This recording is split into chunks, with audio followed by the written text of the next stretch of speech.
Well, Dr. Leana Wen has drastically changed her tune. If you remember who she is, she was frequently on CNN. She called for the harshest measures during the pandemic, vaccine mandates, banning travelers who are unvaccinated, masking children, lockdowns. She was one of the most, I would say, authoritarian, outspoken advocates for extreme measures during the pandemic. She has drastically changed her tune. This is her latest tweet. Though CDC has aligned COVID guidance to meet where most Americans are, there are some who promote continued restrictions. Are they consistent themselves, always masking indoors, foregoing indoor events and dining? If not, hypocrisy fuels further distrust in public health. Okay, so now she's calling other people hypocrites, which is interesting. She was one of the biggest advocates that really ended up forcing people into becoming hypocrites because the mandates and the restrictions that she advocated for were so extreme. No normal human could live under those conditions. And so, of course, there was hypocrisy amongst our government officials. I'm not excusing it at all. My point is they shouldn't have been calling for those restrictions in the first place. They should have had a little bit of wisdom and maybe some foresight into realizing that they themselves wouldn't even be able to live under those. But she goes on. It gets even better. Look at this. Everyone should choose the level of precaution appropriate to their family situation without judgment. I am concerned about those who advocate for broad restrictions for all publicly, but don't live those values in their personal lives. That hurts trust in public health. So what she's doing is she's at least couching it. She's saying, I am concerned about people who call for these broad measures, but then they themselves don't actually adhere to these measures. So maybe she's thinking she herself adhered to the measures, so it was okay for her to call for these extremely authoritarian mandates. Let me remind you of all of the crazy things, or at least some, I can't even say this is definitely not all. Let me remind you of some of the crazy things that Dr. Leana Wen said during the course of the pandemic. Here's this. I think we really need to make it clear that there are privileges associated with being an American, that if you wish to have these privileges, you need to get vaccinated. Travel and having the right to travel interstate, it's not a constitutional right as far as I know to board a plane. And so saying that if you want to stay unvaccinated, that's your choice. But if you want to travel, you better go get that vaccine. If we can tell those individuals who otherwise would not get vaccinated, if we say to them, the moment of freedom for you is when you get vaccinated, when you reach the 2-week mark. These are people who otherwise might not be vaccinated. So let's give them that incentive. We need to start looking at the choice to remain unvaccinated the same as we look at driving while intoxicated.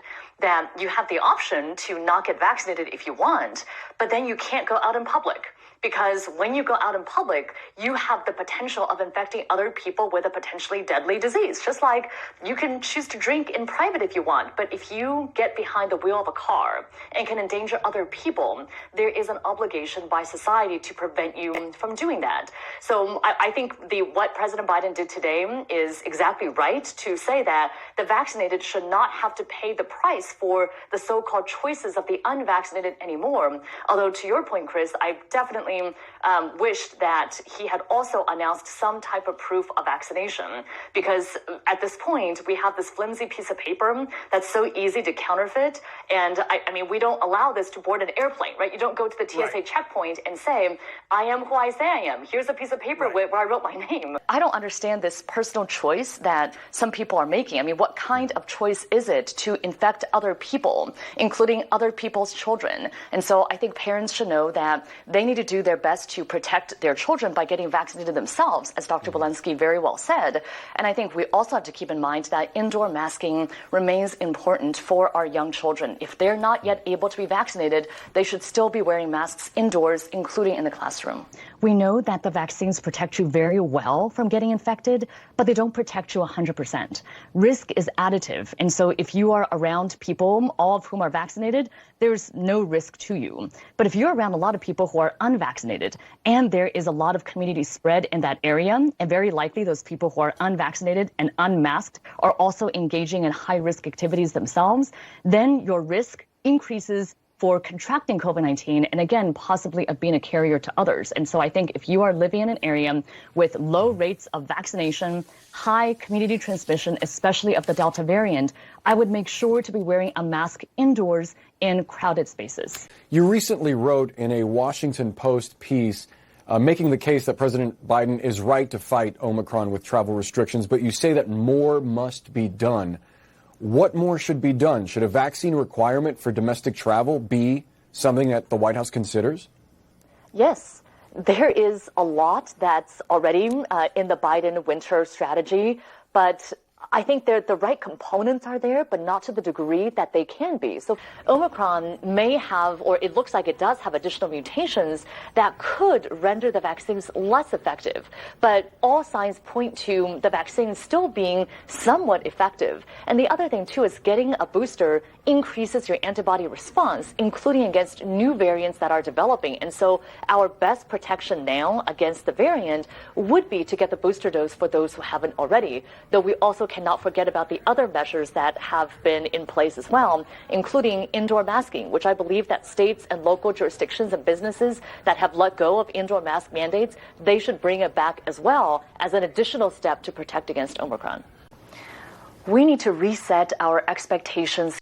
Oh, this is where it gets good. So this is where she starts making some changes in her viewpoints, right? So you heard everything. She's calling for all these mandates and calling for restrictions on unvaccinated, and now she's starting to change her tune. Here in the U.S., we need to recognize that we will be living with COVID-19 for the foreseeable future. But that doesn't mean that we need to be in a state of emergency around COVID-19. There is a way for us to live with it so that it doesn't have to be driving every single one of our decisions about school and work and travel and social activities. There actually is a harm that we should be discussing of children continuing to mask. That doesn't mean that masking doesn't have its place for children when there are very high rates of hospitalization. If we get a new variant in the future that children are particularly susceptible to, we may want to bring masks back. But we should also be intellectually honest and say that masking has had a cost, especially for the youngest learners, people with English as a second language, children with learning disabilities. There has been a cost to them. So the risk-benefit calculation has really changed. Yeah, the risk benefit calculation has changed. She says now in hindsight, after we get all of this data, many of us saying from the beginning, it was common sense that this would have this sort of impact. It was common sense that people would not be able to live under these restrictions for longer than 2 weeks. The 2 weeks that they promised that turned into 2 years. Dr. Leana Wen was one of those people that was advocating for restrictions against the unvaccinated, for children to be masked, and for all of us to lock down. And now she has changed her tune. And I'm not, hey, listen, more people that change their tune, the better. We need more people to change their tune. So I at least will applaud her for changing and now getting on board with reality and with science, quite frankly. But just, a reminder on this tweet when she says everyone should choose the level of precaution appropriate to their family situation without judgment, something that she did not do. I am concerned about those who advocate for broad restrictions for all publicly, but don't live those values in their personal lives. That hurts trust in public health.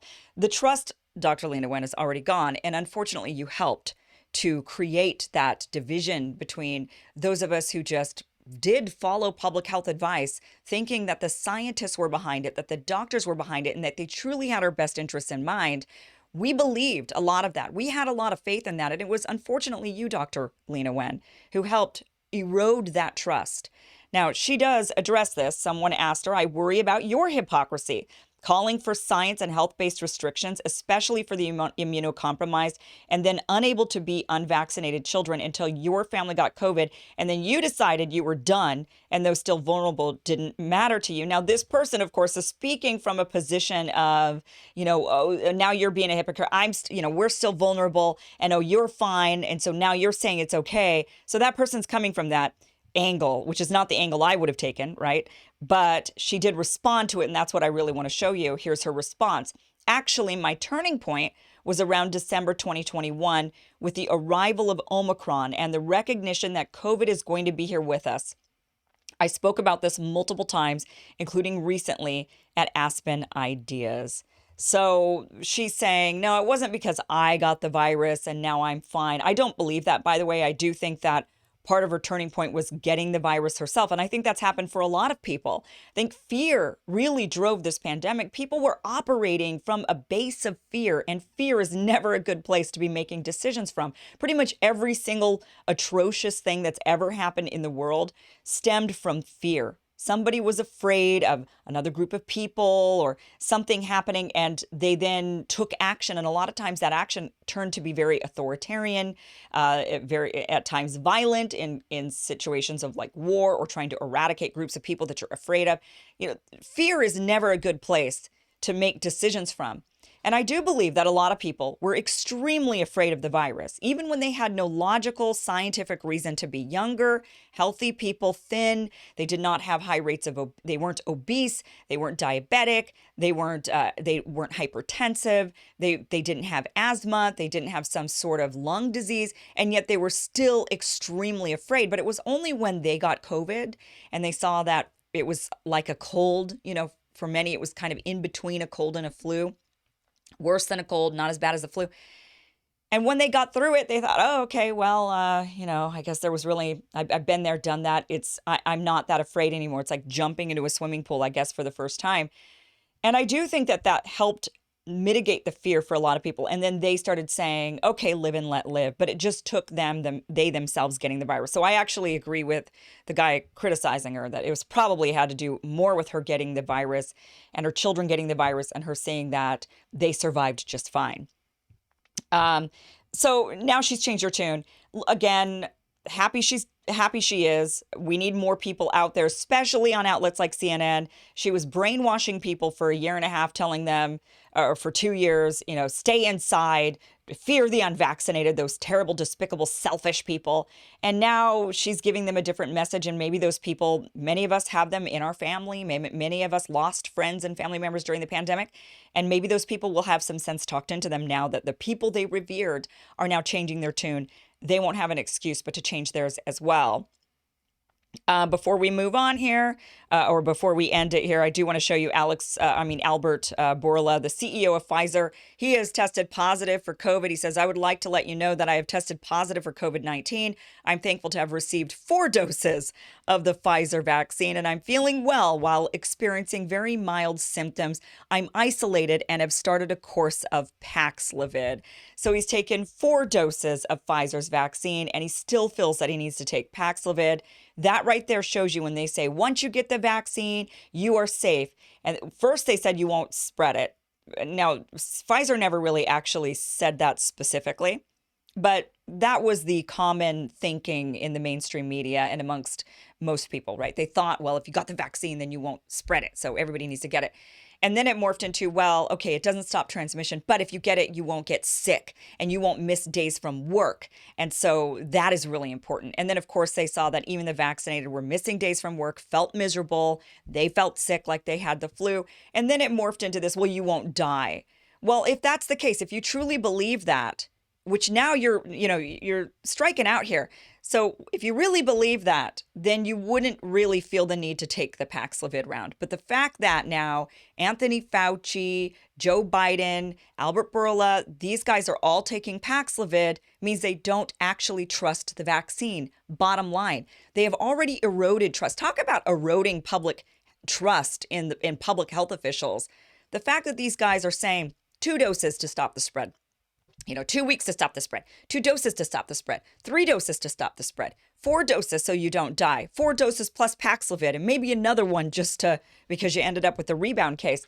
That has eroded the trust that the public once had in health officials and in the scientific community. That right there was the thing. When they asserted without questioning that was the way it was. And if you questioned, you were an anti-science, anti-vaxxer, crazy Looney Tune.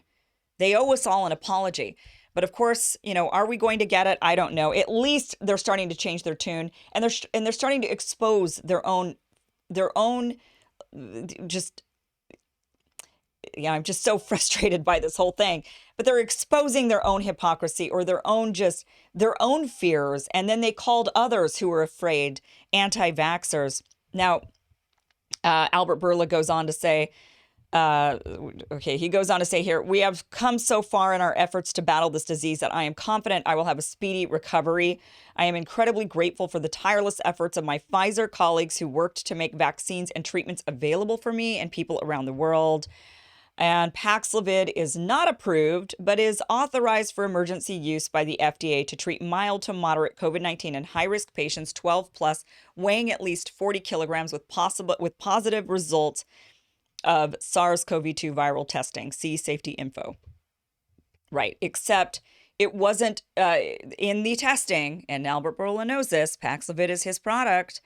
They only tested it on unvaccinated high-risk individuals, not vaccinated, and that is maybe one of the reasons why we're seeing such a high rebound cases. And maybe Albert Bourla will be another rebound case of Paxlovid. So you have to take 4 doses of this vaccine, 5 doses coming up in the fall, and a round of Paxlovid and potentially another round of Paxlovid to defeat a virus that the vast majority of people survive. Now, I get it, Albert Bourla, Fauci, Biden, they're all in a high-risk age group.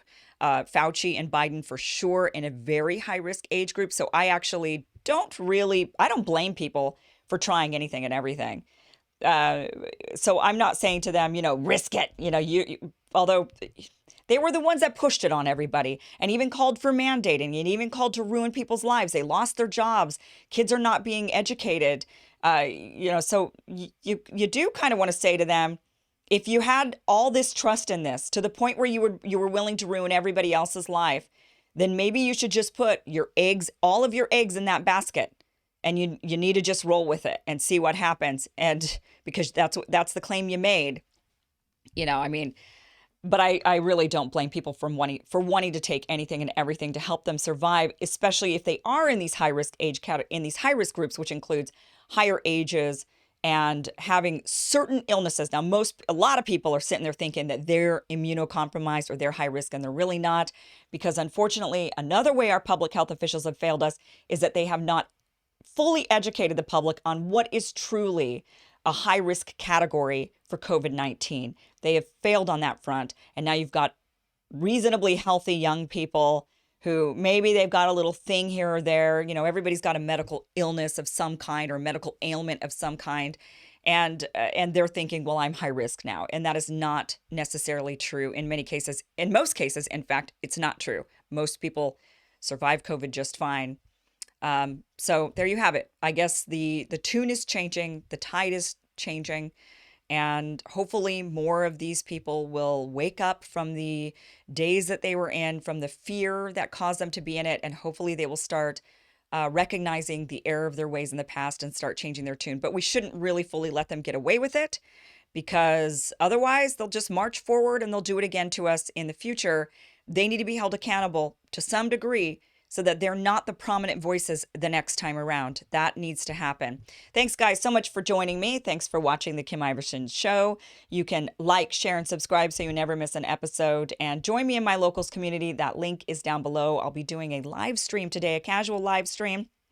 I take your questions and answers, chat behind the scenes, that kind of a thing. So be sure to join me by joining my locals community. This is how you can join here. Well, I guess I don't have the image up there, but the link is down below. Thanks for joining me.